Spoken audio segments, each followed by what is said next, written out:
Fiscalisation, réduction d'impôts, placement financier, investissement immobilier, nombreux sont les moyens et des astuces pour faire fructifier votre patrimoine, aussi petit soit-il, mais encore faut-il connaître toutes les ficelles du métier. Alors TLC n'a pas pour vocation de faire du conseil en patrimoine, mais il existe des professionnels spécialisés dans le domaine. Nous sommes allés à la rencontre du gérant de la Maison des Patrimoines située à La Tessoile.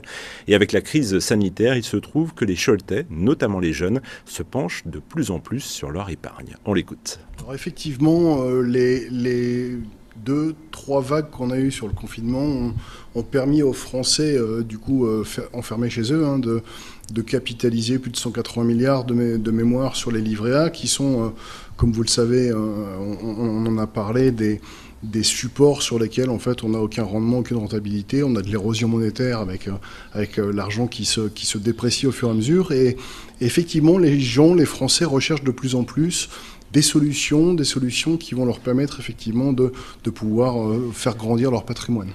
Donc c'est plutôt des supports et on a de plus en plus d'appels entrants. On avait un événement la semaine dernière, les ateliers du patrimoine, qui a permis à plus d'une dizaine de Choletais de venir effectivement chercher des solutions en termes de placement financier et de pouvoir placer effectivement cet argent qu'ils ont de côté. C'est intéressant, vous m'avez dit de plus en plus de jeunes. Est-ce que ça veut dire que la jeune génération, notamment, parle de plus en plus facilement d'argent? Est-ce que c'est de moins en moins tabou? Alors cette jeune génération, comme vous le savez, ils sont extrêmement internetisés, on va le dire comme ça.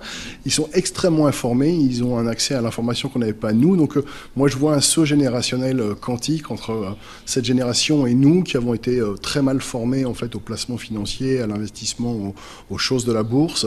Et ces jeunes sont extrêmement informés et j'ai de plus en plus de clients effectivement dans une classe d'âge de 22 à 32 ans qui cherchent effectivement des solutions avec tous la même motivation, partir à la retraite le plus jeune possible. C'est intéressant, effectivement, ce concept revient, c'est-à-dire de partir le plus possible, le plus tôt possible à la retraite, donc de se construire un patrimoine le plus rapidement possible. Ils demandent quoi exactement? Ils vont partir sur quoi? Ils sont déjà sur quoi et vous leur conseillez quoi? Alors ces jeunes, je vous ai dit, ils sont énormément sur Internet. Sur Internet, c'est toujours souvent les mêmes modèles de l'investissement, dont de l'immobilier. Alors il y a le Bitcoin. Je ne fais pas de Bitcoin parce que c'est aujourd'hui un support qui n'est pas reconnu par la Banque de France et je ne fais que des choses qui sont reconnues par la Banque de France. Donc ces jeunes font malheureusement ou heureusement pour eux, je ne sais pas comment il faut le dire, du Bitcoin.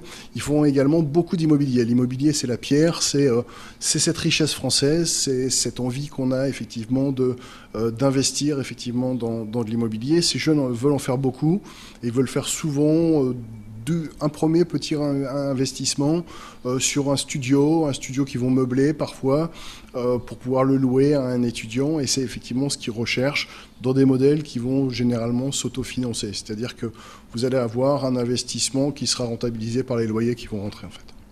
Alors l'immobilier, c'est ce qu'on disait avant de commencer cette interview, oui, mais pas n'importe comment. Effectivement, oui, mais pas n'importe comment. L'immobilier, on peut y accéder soit en direct, en investissant comme ces jeunes dans des biens qui s'autofinancent. On peut le faire également en utilisant les leviers de la fiscalité, toutes ces niches fiscales qui permettent d'investir dans l'immobilier. Et combien même on va le faire au travers d'une niche fiscale, ce que je vous disais, il faut absolument le faire de façon extrêmement conseiller, d'accord. On a un bien immobilier derrière la niche fiscale, il faut vérifier les basiques de l'immobilier, la localisation du bien, les prix au mètre carré et l'ensemble des éléments. Le marché locatif local est-il intéressant pour pouvoir effectivement financer le bien. Voilà. Sur Internet, on parle d'immobilier, on cause aussi beaucoup, alors des cryptos, on en a parlé effectivement, le Bitcoin et l'Ethereum et tout ça, mais on parle aussi finalement de la bourse, peut-être, d'investir en bourse. Alors ça fait toujours un peu peur quand on parle comme ça de bourse, on dit « oulala, je connais quelqu'un qui a tout perdu ». Est-ce que c'est quelque chose que vous conseillez ? Alors investir en bourse, c'est aujourd'hui devenu quelque part un mal nécessaire pour une simple raison. Alors, en direct au travers d'un PEA ou d'un compte titre, forcément, mais avec les bons conseils, toujours de la même façon, mais aussi et surtout au travers de ce support qui a été historiquement le support d'investissement préféré des Français, qui est l'assurance vie. On peut aujourd'hui investir sur des titres actions, sur des unités de compte, au travers de l'assurance vie, et oui, je le recommande, pour aller chercher effectivement des rendements. On ne peut plus, comme vous le savez, investir 100% de son épargne sur une assurance vie en fonds euros, qui était un fonds qui vous garantissait en fait de ne pas perdre votre argent. Il faut apprendre, et je le vois, ce confinement a aussi permis de voir effectivement une accélération de l'investissement en unité de compte de la part des Français. L'objectif est de nouveau d'être bien conseillé, d'avoir des supports d'assurance vie sur lesquels votre conseiller sera allé chercher pour vous, en fonction de votre profil de risque de client, les supports qui vont être adaptés à votre profil de risque et vous expliquer ces profils.